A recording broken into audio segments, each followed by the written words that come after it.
Hello everyone, so let's start with lesson number 13 motion and time. Motion किसको बोलते हैं? कोई भी चलती फिरती चीज़ जो रहती है उसको मोशन बोलते हैं, चाहे हम ही क्यों ना हो। ठीक है, तो मोशन जो है जनरली 3 टाइप्स के होते हैं, जैसे कि स्ट्रेट लाइन मोशन, मतलब जो भी चीज़ सीधी लाइन पे चलती है उसको स्ट्रेट लाइन मोशन बोलते हैं। सर्कुलर मोशन, जो भी कोई भी चीज़ गोल गोल घूम के चले या गोल मोशन करते हैं उसको हम लोग बोलते हैं सर्कुलर मोशन। पीरियोडिक मोशन मतलब जो आगे पीछे चले उसको हम लोग बोलते हैं पीरियोडिक मोशन। ठीक है, तो यहाँ पर तुमको एग्जाम्पल दिया गया है, तो फिर उसमें तुमको बताना है कि वो सर्कुलर मोशन है या पीरियोडिक मोशन है या फिर स्ट्रेट लाइन मोशन है। ठीक है, चलो अभी हम लोग 13.1 पे आते हैं, स्लो और फास्ट। तो कोई भी चीज़ जो भी मोशन करती है तो हम उसको बोलते हैं या तो वो स्लो चल रही है या तो वो फास्ट चल रही है। तो अब ये कैसे डिसाइड कर सकते हैं कि वो स्लो चल रही है या फिर फास्ट चल रही है? ओके, तो एक्टिविटी 13.1 पे आते हैं। तुम्हारे को यहाँ पे पिक्चर दिया गया है, तो इसमें से तुमको बताना कि कौन सी व्हीकल जो है फास्ट चलती है और कौन सी व्हीकल जो है स्लो चलती है। तो हम ये कैसे पता कर सकते हैं कि कौन फास्ट चल रहा है कौन स्लो चल रहा है? तो जो भी ऑब्जेक्ट हो या कोई भी सामान हो जो थोड़े टाइम में लंबा सफ़र कर ले तो हम उसको बोल सकते हैं वो फास्ट चल रहा है। और कोई भी चीज़ जो थोड़े मतलब ज़्यादा टाइम ले चलने के लिए तो उसको हम बोल सकते हैं कि वो स्लो चल रहा है। ठीक है, तो यहाँ पर तुम व्हीकल देखो और बताओ कि कौन सा व्हीकल फास्ट है और कौन सा व्हीकल स्लो चल रहा है। ठीक है,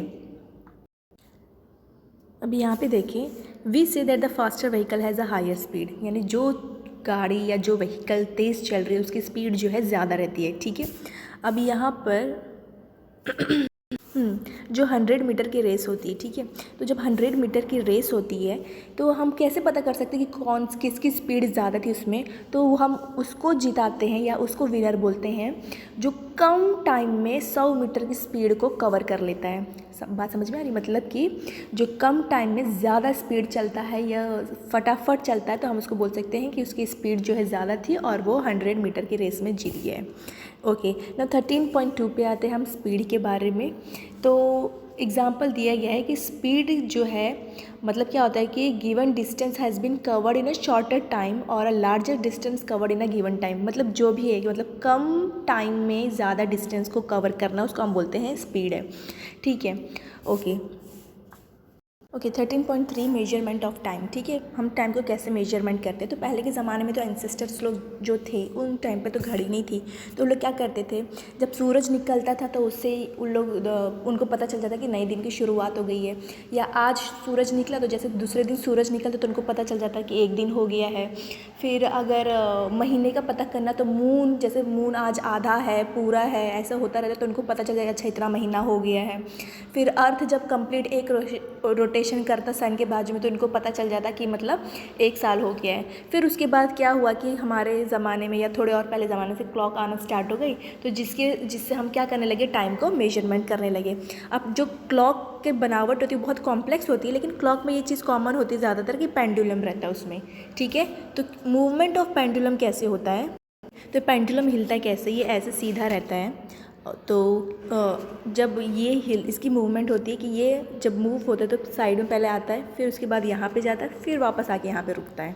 ठीक है, तो यही है कि ये जो ऊपर वाली जगह रहती है ना ये हिलती नहीं है, खाली जो नीचे वाली जगह है यही हिलती है, और उसमें जो बॉब रहता है या जो भी रहता है ये, तो इसकी मूवमेंट कैसे होती है, ऐसे ऐसे और फिर वापस अपनी जगह पर आ जाता है वो। ठीक है, तो उस चीज़ को हम लोग बोलते हैं कि ऑसिलेशन हो रहा है, यानी पीरियोडिक मोशन हुआ है कि यहाँ पर था फिर यहाँ पे गया फिर वापस अपनी जगह पर आ गया, तो एक पीरियोडिक मोशन हुआ या फिर एक ऑक्सीलेशन हुआ है। ठीक है, तो एक ऑक्सीलेशन कंप्लीट करने के लिए कितना टाइम लगता है उसको हम बोलते हैं टाइम पीरियड। बात समझ में आ रही है? अच्छा, एक्टिविटी 13.2 में ये सेम चीज़ बताई कि एक्सपेरिमेंट तुमको कैरिड आउट करना है और कितने टाइम लगता है 20 ऑक्सीलेशन करने में वो तुमको यहाँ पर लिखना है। ठीक है, ओके, अब हाँ, मोस्ट क्लॉक, एक और चीज़ बताई गई कि मोस्ट क्लॉक और watches have an electric circuit, यानी अब की क्लॉक और वॉचेस में क्या होता है, इलेक्ट्रिक सर्किट होता है, एक या फिर एक से ज़्यादा सेल यूज़ करते हैं, तो उस क्लॉक को हम लोग बोलते हैं कॉर्ड्स क्लॉक है। कौन सी क्लॉक है? कॉर्ड्स क्लॉक है। The time measured by quartz clock is much more accurate than that by the clocks available earlier. मतलब कि जो कॉर्ड्स क्लॉक का जो टाइम है वो बहुत एक्यूरेट मतलब एकदम परफेक्ट रहता है, जबकि पहले के ज़माने की जो क्लॉक रहती थी उनका टाइम जो है इतना परफेक्ट नहीं रहता था। जैसे अभी 2 बज रहा है 3 बज रही है, क्या एकदम एक्यूरेट टाइम है। पहले के लोग खाली बस अच्छा इतना दिन हो गया, इतना महीना हो गया, इतना साल हो गया, इतना ही गिन सकते थे। ठीक है, तो I hope you have understood the lesson. बाकी जो आगे का है वो नेक्स्ट वीडियो में बना दूँगी, ठीक है। चलो, थैंक यू।